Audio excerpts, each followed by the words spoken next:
അല്ലെങ്കിൽ PF ഇൻഷുറൻസോ മറ്റു ഒരു ആനുകൂല്യങ്ങളും ഇവർ തരുന്നില്ല എന്ന് പറഞ്ഞാൽ ഇപ്പം ഞങ്ങൾ ജോലി ചെയ്യുന്നതെന്ന് പറഞ്ഞാൽ 12 മണിക്കൂറാണ് ഞങ്ങൾ ജോലി ചെയ്യുന്നത്. അത് നമ്മൾ ഗവൺമെൻറ് നിശ്ചയ പ്രകാരം 8 മണിക്കൂറാണ് ഈ ജോലിയെങ്കിൽ ഈ മാസത്തിൽ ഒരു ലീവ് പോലും അനുവദിക്കാണ്ട് ഞങ്ങൾ 30 ദിവസം ഞങ്ങൾ ജോലി ചെയ്യുന്ന ലെവലിലാണ് പൊട്ടിച്ചുകൊണ്ടിരിക്കുന്നത്. അത് കൂടാണ്ട് 2 ദിവസം ഞങ്ങൾ എന്തെങ്കിലും അസുഖം കാരണത്താൽ ഞങ്ങൾ ലീവ് എടുത്തു കഴിഞ്ഞാൽ അത് 3 ദിവസം സാലറി ആയിട്ട് അവർ കട്ട് ചെയ്തു.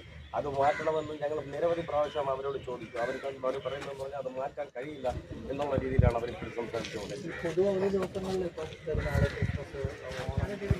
ഇതിനൊന്നും നമുക്ക് തരുന്നില്ല. നമ്മളിപ്പോൾ ഒരു പെരുന്നാളായിട്ട് ലീവ് എടുത്തു കഴിഞ്ഞാൽ നമ്മളെ സാലറി അവർ കട്ട് ചെയ്യാം. നമുക്ക് ലീവ് ചോദിച്ചാൽ പറഞ്ഞാൽ അവർക്ക് എങ്ങനെ ഇതിന് അനുവദിക്കാൻ പറ്റും? ഞങ്ങൾ പറഞ്ഞ് ഞങ്ങൾ ജോലി ചെയ്യാൻ തമ്മരാണ്. ഞങ്ങൾ വീക്കിലി ഓഫ് പോലില്ല. 30 ദിവസവും ഞങ്ങൾ കറക്റ്റ് ഇതിനകത്ത് പണി ചെയ്തുകൊണ്ടില്ല. 12 മണിക്ക് രാവിലെ 8 മണിക്ക് വന്ന് കയറി വണ്ടിയിൽ ഇരുന്ന് കഴിഞ്ഞാൽ ടോയ്ലറ്റിൽ പോയിട്ട് മൂത്രം വയ്ക്കാൻ വേണ്ടി സിബ് വരുമ്പോൾ അവിടെ നിന്നിട്ട് അവരൊന്ന് വിളി വരും, എന്തുകൊണ്ട് നിങ്ങൾ വണ്ടി അവിടെ കൊണ്ട് നിൽക്കും? അപ്പോൾ നമുക്ക് മൂത്രം വെക്കാൻ പാടില്ല, ടോയ്ലറ്റിൽ പോകാൻ പാടില്ല, ഒരു ചായ പോലും കുടിക്കാൻ ഇവർ സമയം തരില്ല. വൈകുന്നേരം 5 മണിക്ക് ഒരു ചായ കുടിക്കാൻ ഇവർ നേരത്തെ തന്നുകൊണ്ടിരുന്നു. ഇപ്പം നമ്മളെ കൊണ്ട് വൈകുന്നേരം ചായ കുടിക്കാൻ പോകുന്നത് ഒരു മൈഗ്രെയിനും എടുത്തിട്ട് തലവേദന എന്ന് പറഞ്ഞിട്ട് നമുക്ക് ചായ കുടിക്കാൻ പോകാന്ന് പറഞ്ഞാൽ അതിന് പോലും നമുക്കില്ല. ഉച്ചയ്ക്ക് നമ്മൾ പാത്രത്തിൽ കൊണ്ട് ചോറൊന്ന് വണ്ടിയിൽ നിന്ന് തിന്ന് തീരുന്നതിന് മുമ്പ് തന്നെ ജോബ് വന്ന് വണ്ടി എടുത്തിട്ട് പോകുന്നതാണ് ഇവർ പറയുന്നത്. ആ രീതിയിലാണ് നമ്മൾ ചൂഷണം ചെയ്തുകൊണ്ടാണ് ഇവർ. നിങ്ങൾക്ക് അധികൃതരുടെ ശ്രദ്ധയിൽപ്പെടുത്തില്ല. നമ്മൾ 2 വർഷം കൊണ്ട് ഇതിൻ്റെ പുറകെ നടക്കുകയാണ്. നമ്മൾ ഇവിടുത്തെ അദാനിയുടെ ചെയർമാന് മെയിൽ ചെയ്തിട്ടുണ്ട്, MD പ്രത്യേകിച്ചിട്ടുണ്ട്, അദാനിയുടെ CEO ഇവർക്ക് എല്ലാവർക്കും നമ്മൾ കത്തയച്ചിട്ടുണ്ട്. 2 വർഷം കൊണ്ട് ഞങ്ങൾ ഇതിൻ്റെ പുറകെ നമ്മൾ നടക്കുകയാണ്. പക്ഷേ നമുക്ക് ഇതുവരെ അനുകൂലമായിട്ടുള്ള ഒരു തീരുമാനം ഇനി എന്താ ഉദ്ദേശിക്കുന്നത്? നമുക്കിവിടെ ഈ 12 മണിക്കൂർ ഡ്യൂട്ടി എന്നുള്ളത് നമുക്ക് മാറ്റണം, 8 മണിക്കൂർ ഡ്യൂട്ടി ആകണം. പിന്നെ അതും പോരാഞ്ഞ് ഞങ്ങൾക്കിവിടെ ഇൻഷുറൻസ് ഇല്ല. നമ്മൾ ഈ ഇത്രയും ഹെവി എക്യുപ്മെൻസിൻ്റെ ഇടയിലാണ് ഞങ്ങൾ ജോലി ചെയ്യുന്നത്. ഞങ്ങൾക്കിവിടെ ഒരു ഇൻഷുറൻസ് പരിരക്ഷയില്ല. ഇപ്പം ഓരോ കണ്ടെയ്നർ 30 ടൺ വെയിറ്റാണ് നമ്മുടെ തലയുടെ മുകളിൽ കൂടെ പോകുന്നത്. അത് ഓട്ടോമാറ്റിക് ആയതുകൊണ്ട് തന്നെ അത് എന്തെങ്കിലും ഒരു ഫോൾട്ട് പറ്റി കഴിഞ്ഞാൽ നമ്മൾ വണ്ടിയുടെ പുറത്താണ് വരും. നമ്മളെ കുടുംബക്കാർക്കാണ് നഷ്ടം.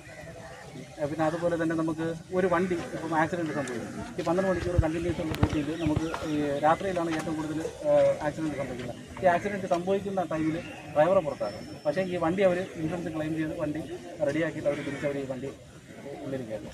ഇതിൽ നമ്മുടെ STS ഓപ്പറേറ്റർമാരുണ്ട്, ARMG ഓപ്പറേറ്റർമാരുണ്ട്, ECH ഓപ്പറേറ്റർമാരുണ്ട്, RF ഓപ്പറേറ്റർമാരുണ്ട്. ഇവർക്ക് എന്തെങ്കിലും ഒരു ഇൻസിഡൻറ്റ് സംഭവിച്ചു കഴിഞ്ഞാൽ അവരുടെ ചിലപ്പോൾ ഒരു 3 അല്ലെങ്കിൽ 4 ദിവസം അവരെ ശമ്പളം ഇല്ലാതെ അവരെ ജോലി എത്തിച്ച് അവർ വീണ്ടും അവരെ ജോലിയിൽ തിരിച്ചെടുക്കും. നമുക്കിവിടെ ജോലി തിരിച്ചു അവരെ ചർച്ചയ്ക്ക് വിളിച്ചിട്ടുണ്ട്. നമ്മൾ കുറച്ച് പേര് ചർച്ചയ്ക്ക് വിളിച്ചിരിക്കുകയാണ്. എല്ലാവരും തീരുമാനമായതിനു ശേഷം ഡ്യൂട്ടിക്ക് അവർ പറഞ്ഞത് ചർച്ചയ്ക്ക് കയറിയിട്ട് ബാക്കിയുള്ളവർ ഡ്യൂട്ടി കയറും. ഇപ്പോൾ ഇവിടെ എല്ലാ ഡ്രൈവർമാരും തീരുമാനിച്ച് ചർച്ച കഴിഞ്ഞ് തീരുമാനമായതിനു ശേഷം മാത്രമേ ഡ്യൂട്ടിക്ക് കയറുന്നുള്ളതാണ് ഇപ്പോഴത്തെ. ഇതിനു മുമ്പ് നമ്മൾ പലതരം SKL എന്ന പേരുള്ള ഒരു കരാർ കമ്പനിയുടെ സ്റ്റാഫാണ്. പക്ഷേ ഡയറക്റ്റ് സാലറി ഒക്കെ കൊടുക്കുന്നത് പോർട്ട് അധികൃതർ തന്നെയാണ്. ഇപ്പോൾ പോർട്ട് അധികൃതരോട് നമ്മൾ സംസാരിച്ചപ്പോൾ അവർ പറയുന്നത് ചർച്ച ചെയ്ത് പ്രശ്നം പരിഹരിക്കും എന്ന് മാത്രമല്ല, ഇവർ വാഹനം ഓടിക്കുന്ന സമയത്ത് ചില വാഹനം കണ്ടെയ്നറിൽ കൊണ്ട് ഇടിപ്പിച്ചിട്ടുണ്ട്. അപ്പോൾ അത് ഭയങ്കരമായ നാശനഷ്ടം ഉണ്ടാക്കും. അത് ചോദ്യം ചെയ്തതാണ് പ്രശ്നമെന്നൊക്കെയാണ് പോർട്ട് അധികൃതർ നമ്മൾ ചോദിച്ചപ്പോൾ മറുപടിയായി പറഞ്ഞത്. ഇപ്പോഴുള്ള ഒരു പ്രധാനപ്പെട്ട പ്രശ്നം, ഇവർ പണി ചെയ്തില്ലെങ്കിൽ പോർട്ടിൻ്റെ പ്രവർത്തനം താൽക്കാലികമായി സ്തംഭിച്ചിരിക്കുന്നത് പുനരാരംഭിക്കാൻ കഴിയില്ല. 1 മണിക്കൂർ പണി അവിടെ നടന്നില്ലെങ്കിൽ ലക്ഷക്കണക്കിന് രൂപയുടെ നഷ്ടമാണ് ഉണ്ടാകുന്നത് എന്നാണ് പോർട്ട് അധികൃതർ പറയുന്നതും. ചർച്ചകൾ നടക്കും എന്ന് 2 ആളുകളും പറയുന്നുണ്ട്. പക്ഷേ ഇവർ പറയുന്നത് തീരുമാനം ആയിട്ട് മാത്രം ചർച്ചയ്ക്ക് പോവുകയുള്ളൂ എന്ന നിലപാടാണ്. എന്തായാലും ചർച്ചകൾ നടക്കുമെന്ന് പ്രതീക്ഷിക്കാം. വീഡിയോ ജേർണലിസ്റ്റ് വിഷ്ണു ML-നൊപ്പം reporter Ahees Rasheed, in reporter, Thiruvananthapuram.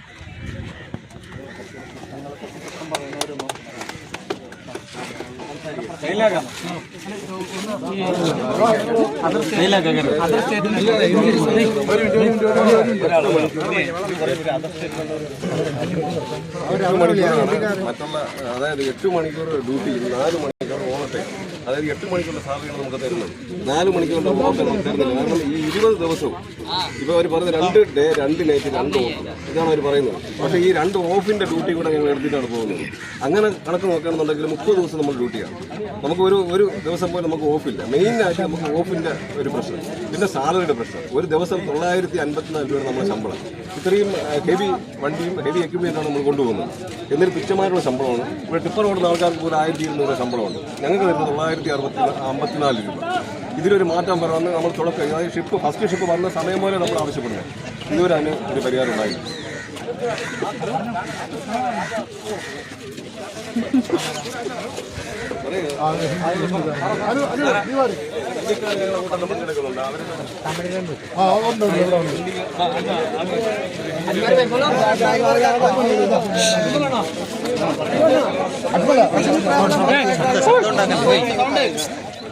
Driver को एकदम कचरा समझता है, कुछ भी नहीं समझता है। कोई इंश्योरेंस नहीं, कोई फैसिलिटी नहीं, खाना लंच टाइम नहीं, गाड़ी का इंश्योरेंस है, ड्राइवर का इंश्योरेंस नहीं, पीएफ नहीं, 12 घंटा कंटिन्यू गाड़ी चलाता है सब ड्राइवर। लंच करने जाएगा 10 मिनट से 15 मिनट में खा के जाओ, चाय पीने के लिए टाइम नहीं। ये में 12 घंटा रनिंग करेगा सब ड्राइवर। कोई ऐसा नहीं है जो 12 घंटा गाड़ी नहीं चलाता। इधर कुछ नहीं फैसिलिटी है। சுபாஷ் 12 மணி நேரம் வேலை இருக்குது. நான் வந்து 8 மாதம் ஆச்சு. எல்லோரும் 2 வருஷம் வேலை ஆகுறாங்க. சம்பளம் வந்து ஏற்றுறேன்னு சொல்லி ஏற்றுற மாதிரி இல்லை. 12 மணி நேரம் எல்லோரும் வேலை ஆகுறாங்க. இன்சூரன்ஸ் இல்லை, ஆளுக்கு யாரெல்லாம் தட்டி போயிடுச்சுன்னா ரொம்ப பிரச்சனை. கண்டெய்னர் மேலே வந்தால் கிராசிங் ஆகிட்டு ஆள் செத்துருவாங்க, இறந்துருவாங்க. இது வண்டி எதனா ஒரு ஆக்சிடென்ட் ஆகிடுச்சுன்னா உடனே அப்போ வேலை பார்க்குறாங்கள வெளியே பண்ணுறாங்க. லைசன்ஸு ஜெராக்ஸ் எடுத்துக்கு ஐடி வாங்கிட்டு வேலையெல்லாம் பண்ணிடுறாங்க. அப்புறம் சாப்பாட்டுக்கு டைமிங்லாம் கிடையாது, சாய குடிக்கிறதுக்கு டைமிங் கிடையாது. உடனே சாப்பிட்டு உடனே போகிற மாதிரி இருக்குது. மதியம் சாப்பாட்டுக்கு மட்டும் ஒரு 5 நிமிஷம் ரிலீவிங் ஆள் கொடுக்குறாங்க. அப்போ அதுக்கு மேலே ஆளும் கிடையாது. சாயெல்லாம் മെയിൻ്റനൻസ് அப்புறம் வந்து വണ്ടി മെയിൻ്റനൻസ് ഇല്ല. മലയാള ഡ്രൈവർമാരെ വേണ്ടതാണോ? ഒരു അതർ സ്റ്റേറ്റിലുള്ളവർ മലയാളം എടുത്തു കഴിഞ്ഞാൽ അവർ ലീവ് എടുക്കും, പീരീഡ് എന്നുവെച്ചാൽ മലയാളികളാണെങ്കിൽ തിരിച്ച് നമ്മൾ അങ്ങോട്ട് ചോദ്യം ചെയ്യും. അവർക്ക് അവിടെ ആരും ഒന്നും ചോദിക്കാൻ പറ്റില്ല. അവർ പറയുന്ന റൂൾസ് വെച്ച് ജോലി ചെയ്യും. ഇവിടെ ഇവിടെ തന്നെ ഒരു വൈകിട്ടൊരു ഡ്രൈവർ തലവേദനയായിട്ട് അഞ്ചരയായപ്പോഴത്തേക്ക് ഒന്ന് ചായ കുടിക്കാൻ വേണ്ടി ക്യാൻറ്റീനിൽ പോകണം. ഞാൻ വണ്ടി വിളിച്ച് പറഞ്ഞ ഓപ്പറേഷൻ സ്റ്റോപ്പ് ചെയ്തിട്ട് കഴിക്കാൻ പറ്റും. വിളിച്ച് വന്നപ്പോഴത്തേക്കും താക്കോൽ ഊരിയപ്പോഴത്തേക്കും വണ്ടി കയറണം, മാനേജറെ കണ്ടിട്ട് കയറിയാൽ മതി. പുള്ളിക്ക് മാനസികമായിട്ട് ബുദ്ധിമുട്ട് വന്നിട്ട് പുള്ളി മതിയാക്കിയിട്ട് പോയി. അങ്ങനെ ഇവിടെ പല ഇൻസിഡൻറ്റ് പല ഡ്രൈവർമാരും മടുത്ത് മതിയാക്കുന്നു. അപ്പം നമ്മളിവിടെ 2 വർഷമായിട്ട് അല്ലെങ്കിൽ ജോലി ചെയ്യുന്നത് കമ്പനിക്ക് നമുക്ക് ഒരു ദോഷമൊന്നും ഉണ്ടാകില്ല. കമ്പനിക്ക് സപ്പോർട്ട് തന്നെയാണ്. ഇവിടെ പോർട്ട് വന്നാലും നമുക്ക് നേട്ടമുണ്ട്, നമുക്ക് അതുകൊണ്ട് ജോലി ചെയ്ത് നമുക്ക് വരുമാനം കിട്ടും. പക്ഷേ ഒരിക്കലും കമ്പനിയെ ദോഷം ചെയ്ത് നമുക്കൊന്നും ചെയ്യാനല്ല.